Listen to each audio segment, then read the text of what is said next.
الله ما شاء الله. شوفوا خلطة البهارات هذه لا تتخلوا عليها في مطبخكم أبدا. أوريكم تركيبها كيف. عندي هنا كوب إلا ربع من الفلفل الأسود، بنحط كوبين من الكمون، كوبين من الكزبرة، ربع كوب من الهيل،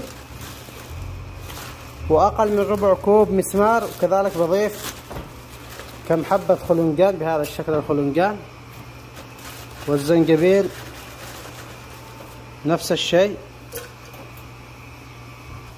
الهيل بهذا المقدار. ما شاء الله حطيت كوبين من الكزبرة وكوبين من الكمون. الحين اغطيها وبسم الله وما شاء الله تبارك الله. وهذه البهارات احفظها بعلبة كذا، ومتى ما حبيت استخدم منها استخدم. اتمنى تجربوها وتعطونا آراءكم.